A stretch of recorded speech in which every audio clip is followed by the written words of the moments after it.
On paper, none of what happened to Stephen Colbert should have made sense. After 9 straight seasons as the most-watched name in network late night, America's top-rated host suddenly found himself out of a job at CBS. Just days before that news broke, Colbert had stood in front of his own audience and accused his corporate bosses of paying what he bluntly called a big fat bribe. That probably didn't help his case. Then, after finally parting ways with CBS, Colbert quietly revealed why he turned down a standing invitation from Jimmy Kimmel to guest host his show. The deeper you dig into this story, the stranger it gets. So let's start from the beginning. Picture waking up to discover that the single most watched host in all of network late night had just lost his show. Not because people stopped tuning in, but seemingly for the opposite reason. That's essentially what happened on July 17, 2025, when CBS confirmed that The Late Show with Stephen Colbert would end when his contract ran out, and that the entire Late Show franchise would be retired for good. The timing stunned the industry, because Colbert wasn't being pushed out after a ratings slump. For 9 consecutive television seasons, his show had finished as the #1 program in the fiercely competitive 11:30 p.m. slot, regularly beating out NBC's Tonight Show with Jimmy Fallon and ABC's Jimmy Kimmel Live. That success looked unlikely at the start. When Colbert took over David Letterman's desk on September 8, 2015, he was stepping into shoes that had been filled for more than 2 decades by a legend, and he was doing it fresh off years of playing a fictional blowhard conservative pundit on Comedy Central's The Colbert Report, not exactly the resume of a traditional network host. Skeptics at the time openly wondered whether audiences would accept Colbert without the ironic mask he had worn for a decade, since almost nobody outside media circles had heard him speak sincerely in his own voice at length. Fallon led comfortably in the early ratings race, powered by viral games and celebrity bits built for YouTube. But as Donald Trump's first campaign and presidency reshaped the news cycle, Colbert's monologues sharpened, and by the end of the 2016 to 2017 season he had overtaken Fallon for good, a lead he would hold for nearly a decade. By the time cancellation came, CBS's own leadership had publicly praised Colbert's dominance. Network president and CEO George Cheeks had called him the network's top performer at 11:30. Yet when CBS explained the decision to end the show, it insisted ratings, content, and performance had nothing to do with it, describing the move instead as purely a financial decision against a challenging backdrop in late night.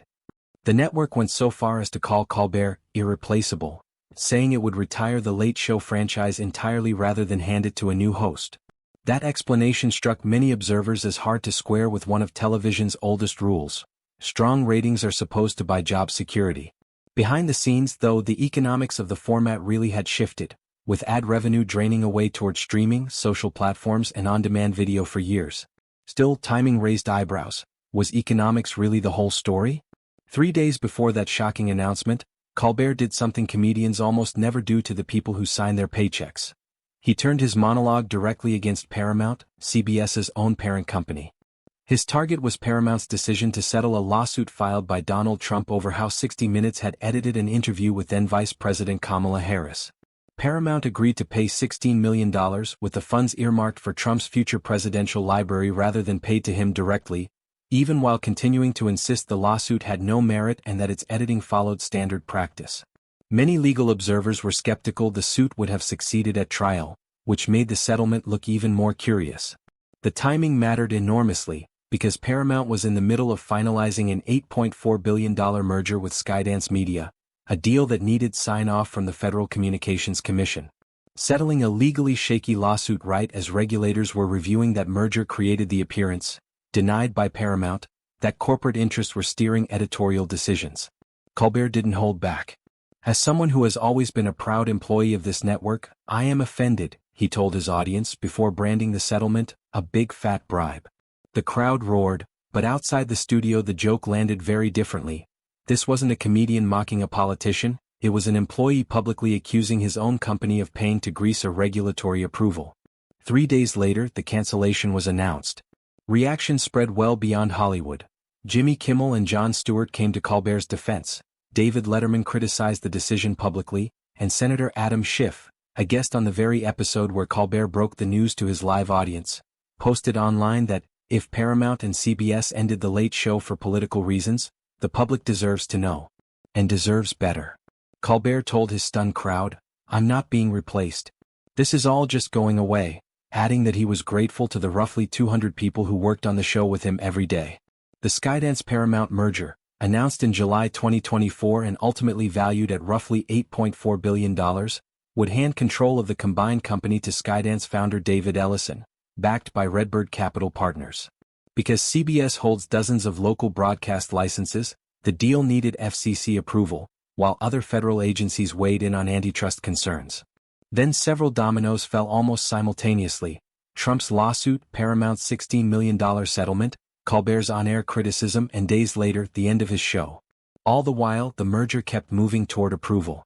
Once the FCC signed off, Chairman Brendan Carr said publicly that the new ownership had expressed a desire to reorient CBS News and address what it viewed as bias inside the organization.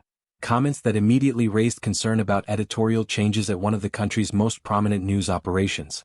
Leadership turnover followed quickly. CBS News President Wendy McMahon and longtime 60 Minutes executive producer Bill Owens both departed amid reported disagreements over editorial independence during the merger process. Then came arguably the most controversial move of all. Journalist Bari Weiss, a former New York Times opinion editor and founder of the Free Press, was installed as editor-in-chief of CBS News, a hire that drew strong reactions given her outspoken criticism of newsroom groupthink and her polarizing commentary on issues like free speech in Israel. In a matter of weeks, a late-night comedy show, a presidential lawsuit, a multi-billion-dollar merger, federal regulators, and a newsroom leadership shakeup had all become tangled together. A vivid illustration of just how intertwined entertainment, journalism, corporate strategy, and politics had become. The fallout from Colbert's cancellation quickly grew into one of the largest public disputes late-night television had seen in years. It wasn't just fans mourning a favorite host. Comedians, veteran broadcasters, journalists, and politicians all weighed in, many openly questioning whether CBS's financial decision explanation told the whole story. Some of the loudest support came from Colbert's own peers. Jimmy Kimmel, in a striking gesture, skipped airing a new episode of his own show against Colbert's farewell broadcast, running a rerun instead and urging his own viewers to watch Colbert that night. Kimmel later revealed something even more telling. He had personally invited Colbert to become one of the rotating celebrity guest hosts filling in on Jimmy Kimmel Live during his annual summer break. Normally an easy way for a departing host to stay visible while figuring out next steps. Colbert turned him down. Speaking to Variety, Kimmel explained that Colbert simply felt it was too soon, choosing instead to step away from the late-night spotlight almost as abruptly as he'd been pushed out of it. Kimmel made clear the door was still open. "Anytime you want to host," he said, "I'll gladly step aside." That solidarity wasn't happening in a vacuum. Kimmel understood the pressures Colbert was facing better than almost anyone, having spent years turning his own monologues into pointed political commentary and absorbing repeated attacks from Trump on social media, who called him terrible and untalented, and predicted his ratings would collapse. They never did. Colbert's dynamic with Trump was, if anything, even more intense. After Trump's 2016 win, Colbert leaned hard into political satire, devoting large chunks of his monologues to the White House, congressional hearings, impeachment proceedings, and Trump's legal troubles, a strategy that helped him overtake Fallon for good by 2017 and hold the late-night ratings crown for 9 straight seasons. Trump repeatedly attacked him online as boring and talentless. And again the ratings only grew. Kimmel had his own recent scare that gave him a front-row seat to what Colbert was going through. In September 2025, ABC abruptly pulled Jimmy Kimmel Live off the air after a monologue in which Kimmel addressed the assassination of conservative activist Charlie Kirk. Contrary to how many headlines framed it, Kimmel hadn't joked about or celebrated Kirk's death. His criticism was aimed at what he described as efforts by some on the right to immediately politicize the killing by suggesting the shooter wasn't one of their own. Even so, the remarks triggered an immediate firestorm with conservative commentators, politicians, and major ABC affiliate owners, including Nexstar and Sinclair, accusing him of insensitivity. The backlash escalated quickly enough that ABC suspended the show indefinitely while executives assessed the situation, a move that instantly became national news. More than 400 actors, writers, comedians, and producers signed an ACLU-backed open letter condemning the suspension as an attack on free expression. And even some conservatives who disagreed with Kimmel politically defended his right to speak without losing his job over it. Trump publicly celebrated ABC's decision, and FCC Chairman Brendan Carr criticized Kimmel's comments, though Carr later denied that federal officials had pressured the network into the suspension. 6 days later, ABC reversed course, announcing that Jimmy Kimmel Live would return after what the network described as thoughtful conversations with its host, saying the original suspension had been meant to avoid inflaming an already tense, emotional moment for the country. Kimmel addressed it directly on his return, fighting back tears at points during an emotional monologue. "It was never my intention to make light of the murder of a young man," he told viewers. "I don't think there's anything funny about it." He reminded audiences he'd posted a message of sympathy to Kirk's family right after the shooting and said he still meant every word. He clarified his criticism had never targeted Kirk himself, but rather those he believed were exploiting the tragedy for political advantage, and he thanked supporters across the political spectrum, including people who disagreed with him but still defended his right to say it. Taken together with Colbert's cancellation, the two episodes reinforced a growing sense that late-night television had entered a far more precarious moment, with two of Trump's most persistent television critics both finding themselves at the center of controversies tied to their own networks within months of each other. Long before he became one of the most recognizable faces in American television, Stephen Colbert's life was reshaped by tragedy. On September 11, 1974, 10-year-old Stephen was at home in Charleston, South Carolina, when Eastern Airlines Flight 212 crashed attempting to land in Charlotte, North Carolina. Aboard the plane were his father, Dr. James Colbert, then dean of the Yale University School of Medicine, and his two older brothers, Peter and Paul. The aircraft struck trees short of the runway in heavy rain and low visibility. 72 of the 82 people on board died, including all three members of Colbert's family who were flying that day. He has said the loss became something permanently woven into who he is. He has often credited his mother, Lorna Colbert, with holding the family together in the aftermath, praising her resilience and sense of humor. Rather than pulling away from his Catholic faith, he leaned further into it, and remains a practicing Catholic to this day. In a widely discussed 2019 conversation with Anderson Cooper, who had experienced his own devastating family losses, Colbert said he had come to be grateful for the thing he wished had never happened, explaining that the grief had deepened his empathy and his appreciation for being alive. Before network television, Colbert built his name in political satire. After studying improv at Chicago's famed Second City, he joined The Daily Show under Jon Stewart in 1997 and quickly became one of its standout correspondents.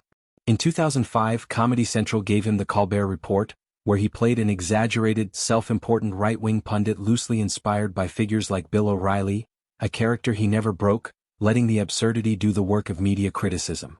The show won him multiple Emmys and made him one of the country's most influential satirists.